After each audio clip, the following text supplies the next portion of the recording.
kita semua lihat tuh darah semua tuh dari muka dia tuh di jalan tuh darah semua. Itu darah semua. Warga di sana ada yang bilang jangan diangkat, ntar lagi polisi datang.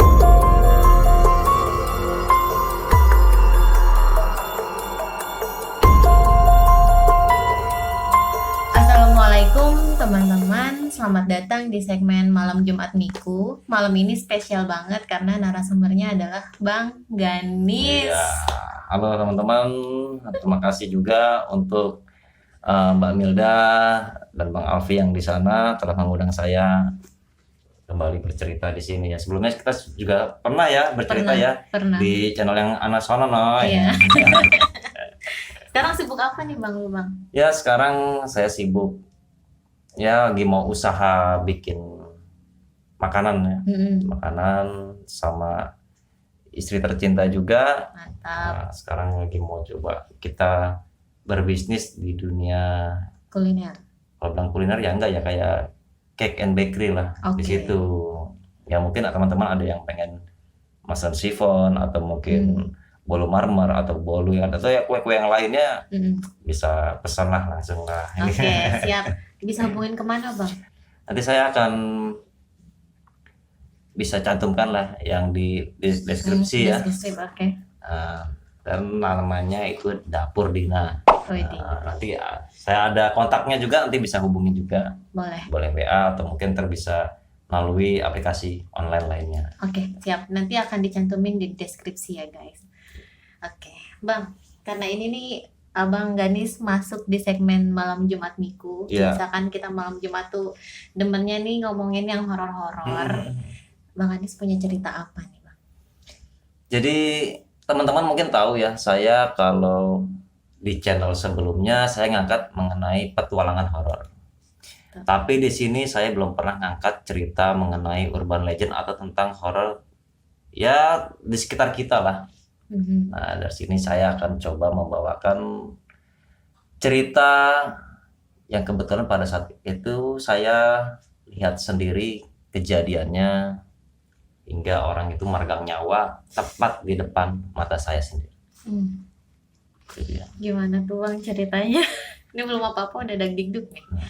Nah, saya ya biar lebih enak ya saya pakai bahasa sehari-hari ya supaya lebih kena feel-nya dan memang ini saya loh seperti ini gitu loh. Nah, mungkin kita boleh seruput kopi dulu sebentar ya. Iya.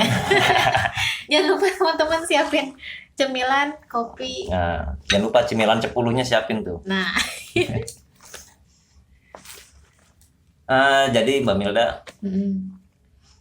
kisah ini terjadi sekitar di bulan Agustus 2020. Oke.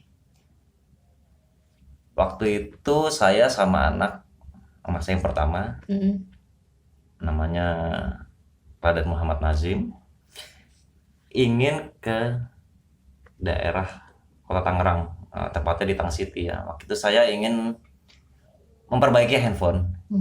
Handphone saya waktu itu rusak karena LCD-nya tuh pecah ketika saya sedang bekerja di salah satu maskapai swasta di Soekarno-Hatta. Rencana sih saya sama anak nih, yang penting enaknya ngomongnya gue lu aja ya, enaknya Iya. ya. Nyantainya aja Bang, gimana? Gue sama anak naik motor. Mm-mm. Kita naik motor Matic sekitar pukul 3 lah, soalnya gue tuh pengen segera memperbaiki handphone tersebut karena dia tuh udah, intinya sih pengen saya jual. Oke. Gitu. Karena rusak, saya pengen saya jual. Saya kontak ke tempat counter service resminya, dia bilang stoknya ada. Setelah itu karena biasanya tuh barang LCD-nya itu dia tuh inden. Iya benar. Nah, setelah 2 hari saya mulai melakukan pemesanan, saya berangkat sama anak saya, naik motor. Kira-kira jaraknya sekitar dari 2 kilo lah dari rumah. 2 kilo dari rumah, anak duduk di depan. Jadi naik motor Matic ya, mungkin tahu ya motor Mio ya teman-teman ya. Naik motor Mio, anak saya berdiri Nah, saya duduk, kita berdua aja nih. Tiba-tiba waktu itu ada tanjakan, jadi di sebelah kanan itu ada kayak lapangan sepak bola, dan ada bangunan tua dulu tuh. Udah bangunan tua, cuma sekarang sudah dipugar dan diganti menjadi ruko. Tapi ruko itu sekarang udah nggak dilanjutin lagi, jadi kayak ruko kosong. Waktu itu saya berjalan, naik motor ini beriringan nih. Depan saya ada motor 1, di belakang ada motor 3. Di depannya motor, jadi motor saya itu motor kedua. Di motor pertama tuh depannya ada mobil losbak. Oke. Waktu itu saya lihat, tahu-tahu ada motor seorang ojek online. Dia kalau nyusruk atau apa namanya, terpental masuk ke dalam got, dalam selokan. Dia sekitar 40 tahun lah, setua juga. Dia terpental ke sana, helmnya pun lepas. Lalu saya lihat di depan lagi mobil losbak itu, dia langsung ngerem mendadak kan. Refleks semuanya pun, semua ngerem. Kita semua ngerem, langsung banting ke kiri semua, ke kiri jalan. Waktu saya sedang ngerem tuh, semua rem depan rem belakang saya tekan semua. Akhirnya saya lihat tuh depan tuh ada satu orang perawakan Cina, ibu-ibu, kurang lebih 36 tahun. Dia terguling sampai dekat motor saya. Saya untuk refleks, saya langsung buang ke kiri motor. Dia jatuh, terguling-guling, motornya pun keseret di aspal. Saya lihat mukanya itu, hidungnya itu mengeluarkan darah ya, darah seger itu. Saya lihat banget tuh. Dia menggunakan baju bunga-bunga coklat. Terusnya bawahannya oranye. Dia menggunakan apa namanya, seperti rok. Waktu dia jatuh tepat di sebelah motor saya langsung standarin motor. Saya bilang ke anak saya, Najim, kamu tunggu sini. Kamu tunggu sini, jangan kemana-mana. Motor saya matikan, kunci saya ambil, saya kantongin. Setelah itu saya langsung muter. Niatnya sih mau nolong ibu-ibu itu. Nah, saya pikir hanya ibu-ibu dan seorang ojek online ini yang terjadi tabrakan ya. Nggak taunya saya lihat di depan itu rame. Itu ada satu motor lagi. Jadi di motor itu ada 3 orang anak muda ABG. Ketiganya tidak menggunakan helm. Pakaiannya pun pakaian ya anak-anak ya remaja pada umumnya lah gitu. Dengan baju, saya ingat yang depan itu pakai jaket jeans, tapi dia tuh ya sedikit compang-camping lah. Yang keduanya itu baju hitam. Yang ketiganya itu perempuan. Nah, semua panik, orang-orang bingung pada mau ngapain. Saya inisiatif, saya lihat di situ sebelah kanan, di seberang jalan tuh ada seorang laki-laki menggunakan sarung, pakai peci dan pakai baju koko. Dia hanya diem aja. Saya bilang, bang bantu bang, ini bang, ibu bantu bang. Oh iya kemana nih? Nggak jauh tuh dari atas jalan itu ada warung sebelah kiri. Sebelah kiri jalan tuh ada warung.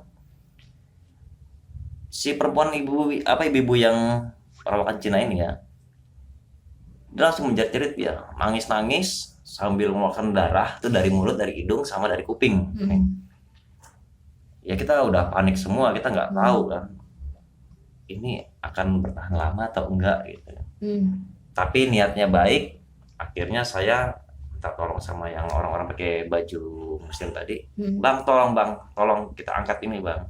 Saya nggak kuat sendiri bang. Emang gede-gede badannya, lumayan besar. Ada juga warga lain yang menyingkirkan motornya dari tengah jalan ke pinggir. Saya berdua mengangkat si ibu-ibu itu yang terluka itu. Tapi warga sekitar atau pengemudi atau pengendara yang lain tuh hanya diem. Mungkin dia juga panik, bingung dia, saya mau ngapain. Saya takut, dia takut juga kan. Seandainya ada polisi, dia bakal diinterogasi atau bakal ditanya-tanyakan mengenai insiden itu. Cuma saya pikir penting ibu ini harus saya tolong. Nah, coba saya gendong nih, kita bopong dia berdua, saya sama si orang itu. Baju saya penuh darah semua sih, darah dari si ibu-ibu. Cuma bilang udah nggak masalah deh, saya bilang cuma darah ini. Saya angkat, akhirnya sampai di teras warung. Nggak jauh dari situ, nggak lama, perempuan yang tadi bonceng 3 itu dia jalan sambil tatih ya. Jalan, saya lihat juga dia berdarah juga karena mukanya terbentur aspal juga kan, dan jatuhnya kan keseret. Dia jalan pelan-pelan, duduk tanpa alas kaki karena sendalnya itu udah kemana-mana tuh, udah mental-mentalan. Aja ada ibu-ibu, dia berteriak histeris, dia ngelihat ada temannya si perempuan tadi yang jalan tertatih-tatih tadi itu di atas aspal tuh bertumpukan. Jadi posisinya yang pertama nih pengemudi, yang kedua nih yang di tengah nih, ini ditindih gitu kan. Dia posisi ditindih, kita semua lihat tuh darah semua tuh dari muka dia tuh, di jalan tuh darah semua. Itu darah semua. Warga di sana ada yang bilang jangan diangkat, ntar lagi polisi datang. Lah, itu terus karena mereka takut mungkin jadi saksi atau jadi apa gitu kan. Cuma karena di situ saya ngejar waktu juga karena mau tutup itu sore sekitar jam 5 lah, sebelum jam 5 tuh counter service itu akan tutup. Jadinya saya nyolong ibu-ibu itu dan pengen segera pergi langsung ke daerah Tangerang City. Nggak jauh ada yang bilang itu tuh tukang ojeknya kabur. Memang jadi tukang ojek online itu yang tadi yang masuk ke selokan yang pertama yang saya lihat, dia melarikan diri dia. Ya mungkin dia, kalau dilihat sih situ ada lubang kecil. Waktu mungkin pagi pada rame, ada yang ngindarin lubang itu, ngambil. Dia manuver, kena keserempet semua, jadi akan beruntun. Jadi waktu itu saya langsung balik ke motor, saya sama anak saya melanjutkan perjalanan lagi. Nah ketika lewat kedua orang tadi tuh yang tertumpuk tadi di atas aspal, saya ngeliat yang paling bawah tuh seperti kayak sakratul maut. Dia udah seperti itu. Dia udah nafas itu udah kayak seperti tinggal di ujung gitu kan. Tapi darah tuh terus ngalir itu karena yang terbentur tuh mukanya terbentur parah. Kita nggak bisa lihat karena mukanya tuh bener-bener dia mepet sama aspal begini. Jadi darah tuh udah kebayang ya gimana tuh berceceran tuh, udah orang-orang sampai takut semua, nggak ada yang berani ngangkat. Karena saya ngejar waktu juga, ya mohon maaf saya nggak bisa nolongin dia, tapi saya pikir itu warga tuh ramai sekali. Saya pelan-pelan, saya lihat si korban itu sambil ya nafasnya tersenggal-senggal gitu dia. Saya pelan-pelan, saya berjalan cuma mendoakan aja. Saya mendoakan ya semoga ya intinya diberi yang terbaik. Apabila dia harus sembuh ya sembuh dan segera sembuh. Apabila dia seandainya kalau dia meninggal pun ya dikasih tempat yang layak, doanya pun ya dosa-dosanya pun diampunin. Saya mikir seperti itu aja. Karena saya pikir banyak warga ya pasti nggak akan tinggal diam, dia akan ngebantu pastinya. Setelah itu saya sampailah ke rumah teman. Saya ingat saya masih punya ada baju baru saya di tempatnya Adon. Ganti baju. Saya ganti baju, cuci tangan semua karena tangan darah semua, baju pun udah berlumuran darah. Saya ganti baju. Setelah itu lanjutkan lagi ke Tangerang City untuk ke tempat service counter. Setelah dari service counter saya pulang ya sampai rumah itu sekitar maghrib lah, di atas maghrib tuh. Ya, setelah itu memang saya ingat waktu itu ada pertemuan nih sama teman-teman waktu itu di tempatnya Galih. saya berangkat lah naik motor itu lagi, naik motor Mio, saya jalan, saya rutenya ngelewati tempat kejadian perkara tadi gitu. Oke, gak apa-apa Bang, lanjut aja. Biar jadi backsound alami. Nah setelah itu saya berangkat dari rumah itu jam 8 malam, udah mulai gelap, dan saya sendirian dari rumah. Saya udah lewat tempat itu, udah lewat tempat itu, tiba-tiba saya penasaran bagaimana nasibnya si kedua orang yang kecelakaan yang tertindih tadi. Saya udah jalan sekitar sejauh 20 meter lah, saya balik ke tempat warung tadi. Saya nanya, intinya sih ya, beli rokok dulu lah, biasa basa-basi. Beli rokok, oke beli rokok, sudah terima rokoknya, udah saya bayar. Saya nanya, Pak, tadi yang kecelakaan tadi, korban yang berdua itu yang yang berdarah dan tertindih tadi gimana? Oh itu meninggal di tempat. Ya Dia bilang, tapi innalillahi wa inna ilaihi raji'un gitu kan. Terus kabarnya lagi yang perempuannya gimana? Kalau perempuannya dia nggak masalah, udah boleh pulang. Terus juga polisi datang juga Pak, polisi datang langsung ya olah TKP juga kan. Memang saya lihat juga di situ ada gambar bentuk manusia kan, yang dia dibikin pakai kapur gitu iya. kan. Jadi memang dia meninggal di tempat dan tidak menggunakan helm. Saya tanya, kenapa bisa seperti itu? Dia bilang juga dia nggak tahu. Kata pemilik warung itu, dia nggak tahu masalahnya kenapa. Oh, oke. Terus yang tapi yang di atasnya yang tertumpuk ini, yang pengemudi penumpang yang kedua itu bagaimana? Oh kalau dia hanya pingsan. Tapi emang luka juga muka dia karena juga benturan yang keras juga ke temannya sama si aspal juga. Tapi yang paling parah tuh yang pengemudi itu, yang pengendara yang pertama, yang mukanya berdarah, berlumuran darah juga itu jalanan. Oh iya. Memang saya lihat sih darahnya itu tutupin pasir gitu kan, tutupin pasir sama mungkin warga sekitar ya, yang entah biar nggak bau atau mungkin supaya ada hal-hal lain, saya nggak tahu. Setelah itu saya bilang, oke Pak, makasih. Kok tahu? Ya, dibingung dia. Iya. Saya bilang lagi, iya Pak, tadi saya yang ngebantuin ibu-ibu yang tadi yang pakai baju bunga-bunga yang rok oranye. Oh iya tadi yang digotong tadi berdua. Iya Pak. Gitu. Ya udah Pak, saya makasih Pak, pamit dulu Pak. Iya. Saya pergi ke rumah gali. Dari situ kok udah perasaan udah mulai nggak enak nih. Yang pertama nggak enak. Kok kayaknya mulai berat, ada apa gitu kan. Ya saya cuek aja, saya bilang paling iseng lah, siapa gitu. Paling iseng, cuma satu sisi itu saya pengen lihat kita spion. Ada spion Mio kan, saya masih ori kan, jadi masih gede banget kelihatan. Iya. Saya lihat kok ada hitam, saya lihat dari kaca sebelah kiri ya, kok hitam gitu kan. Hitam tapi soalnya nunduk gitu loh, duduk gitu kan. Ya Allah. Ya aku bilang, udahlah kalau mau, sorry ya, rada merinding saya.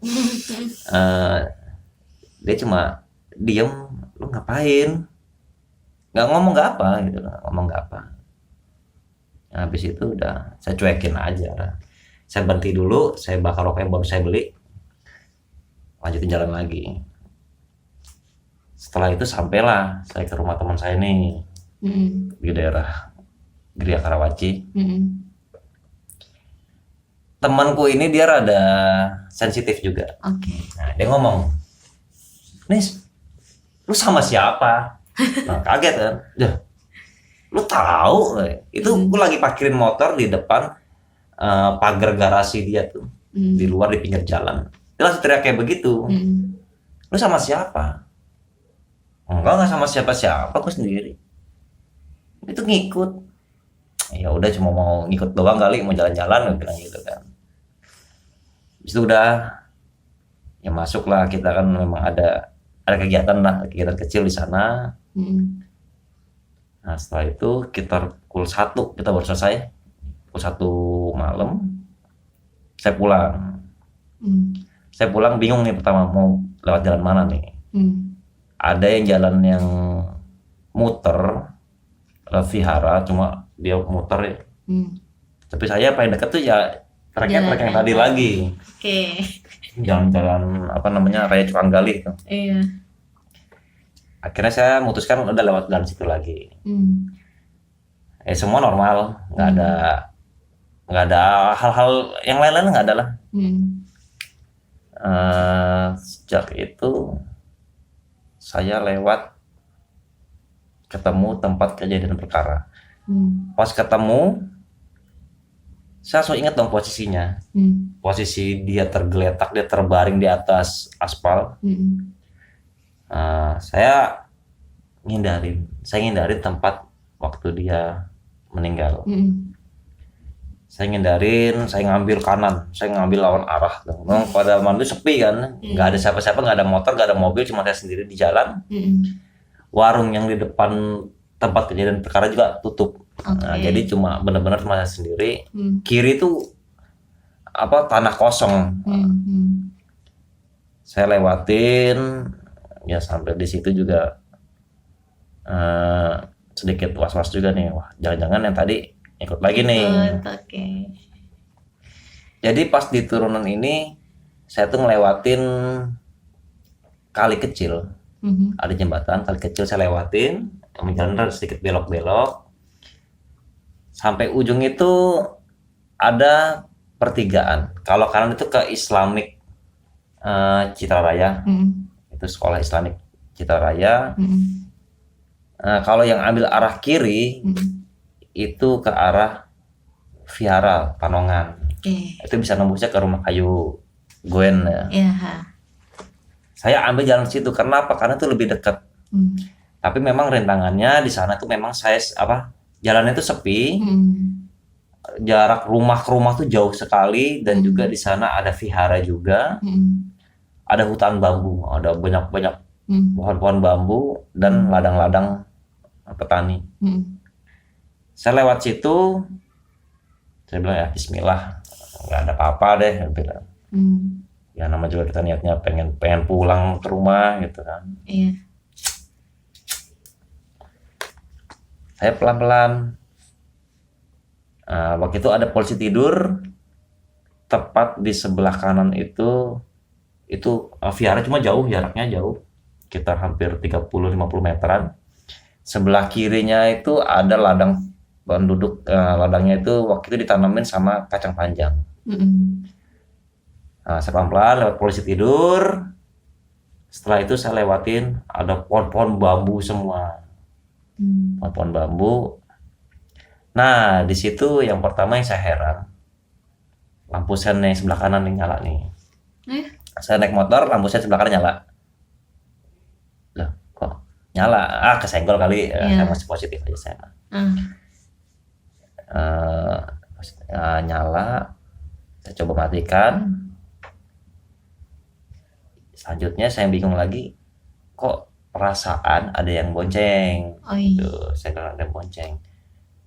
Memang kadang saya sih pernah ngelihat sepintas kalau naik kendaraan lewat situ, memang kadang ketemu yang perempuan baju putih gitu kan. Ketemu saya ikut anak atau apa. Cuman ini enggak, ini hitam. Kok mirip yang tadi ya, aku bilang. Kok mirip yang tadi. Cuma masalahnya gini, dia tetap posisinya tuh nunduk. Saya lihat nunduk. Cuma tuh karena refleksi dari kaca spion itu kayak mantul-mantul, kayak kena kan ada lampu jauh dari mata, kan mantul kan. Itu kayak bersinar-sinar kayak darah gitu loh, kayak darah, mantulan darah. Gue bilang, lah kok ini, udah lo kalau nunduk aja, jangan sampai nengok, gue bilang gitu. Kalau penengok berabe gitu kan, apalagi sampai tahu wujud aslinya gitu kan. Jadi dia tuh nggak pegangan saya, nggak. Dia cuma saya di depan, dia di belakang tuh, tapi tangannya begini dong dia. Begini nunduk, diem aja dia gitu. Diem, karena di situ saya ngelewatin ada 2 polisi tidur. Yang polisi tidur pertama udah saya lewatin. Di situ pohon bambu semua. Nah, setelah itu sebelumnya ada pertigaan lagi. Itu posisi tidur juga sebelum pertigaan.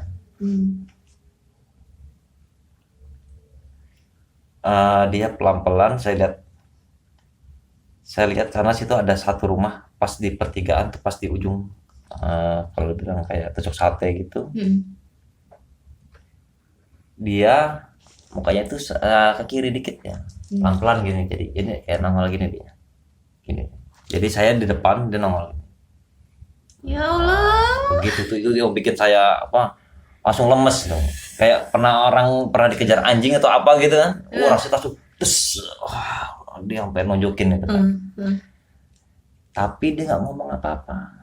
Cuma diem, cuma niatin aja gitu. Ya mungkin tahu ya. Mungkin dia pengen minta didoain atau apa. Cuma saya di situ sempat bilang juga, udah jangan nunjukin seperti itu.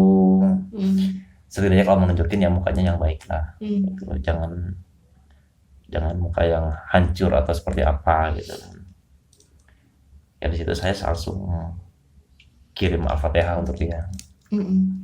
Ya semoga tenang di alam sana, terusnya dosanya juga diampuni juga, dan dapat ya tempat yang indah lah, atau surga setidaknya untuk dia. Setelah itu saya pulang pelan-pelan, tapi dia masih ada di belakang saya. Dia masih di belakang, tapi cuma diem, cuma kepalanya muncul setengah gitu. Cuma saya nggak full semuanya, cuma setengah. Ya cuma ya juga saya juga penasaran juga kan, karena suka tengok-tengok juga kayak gimana sih muka fullnya gitu, udah kayak spion kan. Tapi mungkin kalau saya balik begini ya bisa kaget juga kan, dengan kalau muka hancur kayak gitu. Cuma intip aja, cuma intip dari spion. Masih ada. Yang kagetnya itu setelah saya mau masuk ke klaster perumahan. Yang tadi awal dia cuma nunduk, matanya nggak ngelihat ke arah spion. Dia ngangkat kepala adanya begini. Wah, kaget itu. Jadi matanya itu saya lihat tuh merah. Darahnya itu punya dari hidung, dari mulut keluar darah semua, dan sininya tuh pecah. Ya Allah. Itu seperti waktu kejadian di TKP tadi. Jadi kan dia kan mukanya tuh dia terbentur sama aspal, jadi begini jatuhnya. Dia nggak bisa begini, tapi begini. Itu darahnya tuh pecah, itu kelihatan itu kayak apa, merah kental. Aduh, itu dah. Cuma bilang udah sampai sini aja, nggak sampai rumah gitu. Setelah itu pas saya masuk gerbang security, alhamdulillah dia udah nggak ada. Cuma tetap saya kalau dari mana-mana atau mungkin lagi ada kegiatan yang mengenai mistis gitu kan. Ya, waktu itu lagi habis bikin podcast konten horor juga kebetulan. Saya selalu wudhu di depan rumah, kan di teras itu memang saya bikin keran untuk wudhu. Jadi saya daripada takut ada ngikut ke dalam rumah gitu kan, mengganggu yang di dalam rumah. Saya selalu wudhu dulu di situ.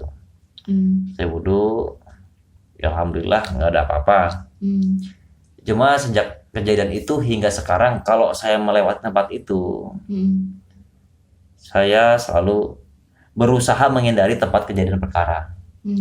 Dan juga mengirimkan doa juga. Karena sampai sekarang, bahkan tadi malam saya habis dari daerah Kelapa II mau pulang ke Citra Raya pun lewatin tempat itu lagi.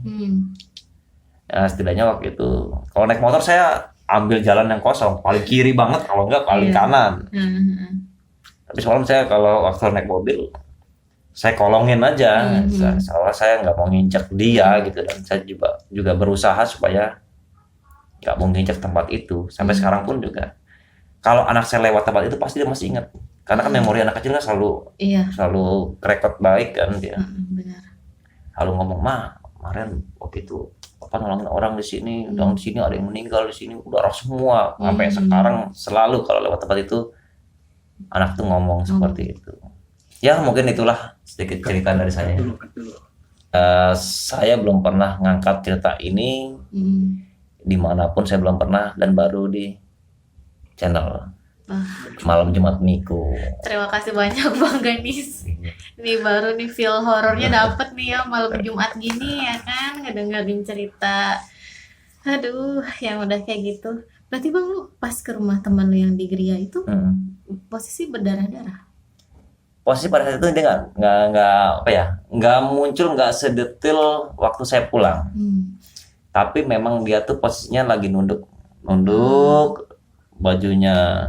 bajunya hitam, kemeja hitam, dan dia pakai jaket jeans yang saya bilang kayak yang anak gaul sekarang camping. Iya. Nah, cuma dia nggak sampai nunjukin begitu dia. Tapi dia bertahap ya, maksudnya kelihatan nih ada.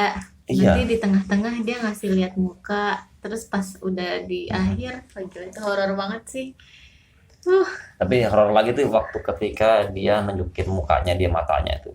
Dia darah apa sampai setengah itu kan dia ngeliat. Jadi saya lihat spion tuh setengahnya mukanya tuh, matanya tuh ngeliat ke arah spion. Itu yang bikin saya kaget. Itu dah perasaan udah kayak lemes dikejar anjing dah ya. Iyalah pasti. Remaja ya Bang? Remaja. Itu Remaja. sekitar ya umur 19-an, 18 tahunan lah gitu kalau nggak salah. Ya masih dunia temperamen dan Iya. apa-apa, dan hobi kebut-kebutan juga mungkin kita nggak tahu juga ya umur segitu. Nah tuh guys, makanya kenapa helm itu penting ya Bang? Ya betul. Ya, dan jangan ugal-ugalan lah udah di jalan.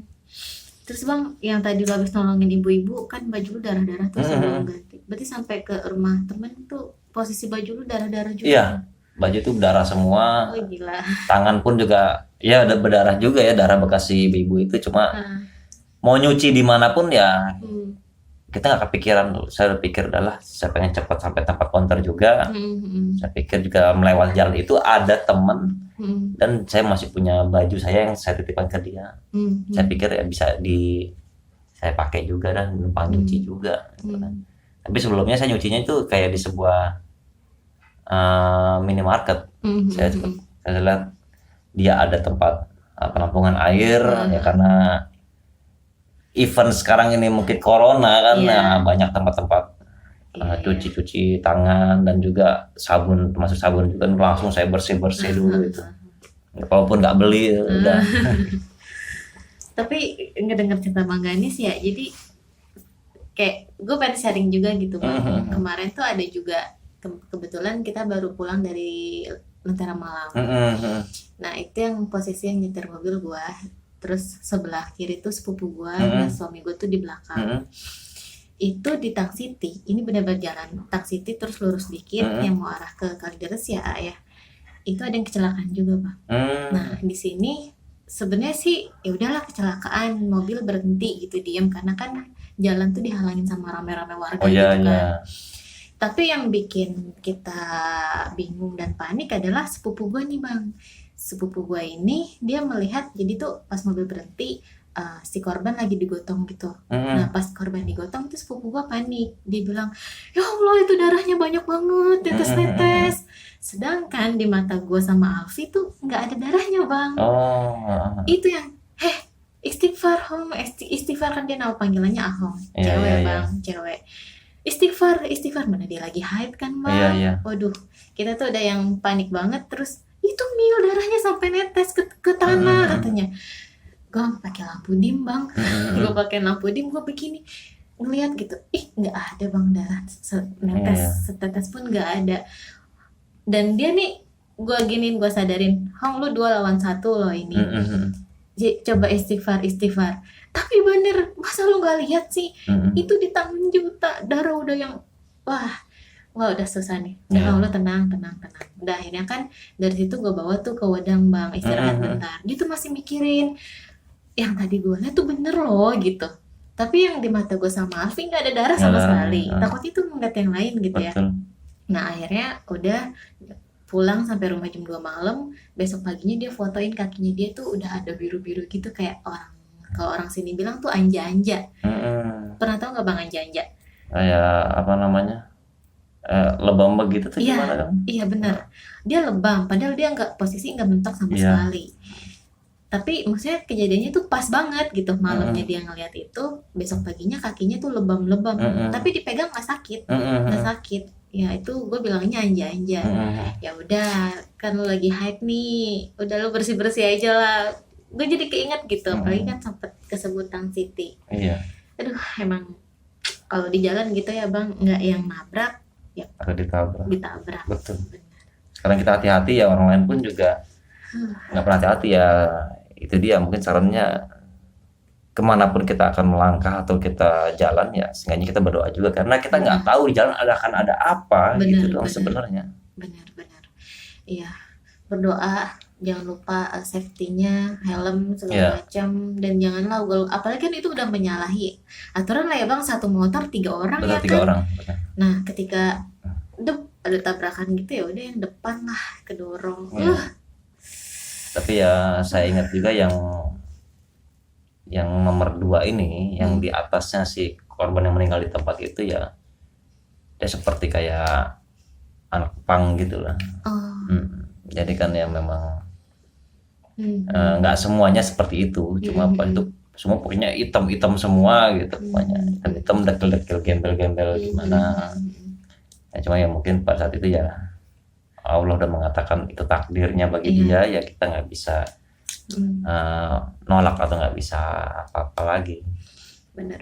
Ya intinya siap tidak siap ya kita harus siap, terima nggak terima ya kita harus terima juga. Itu intinya. Oke. Mungkin malam Jumat Miku sampai sini dulu.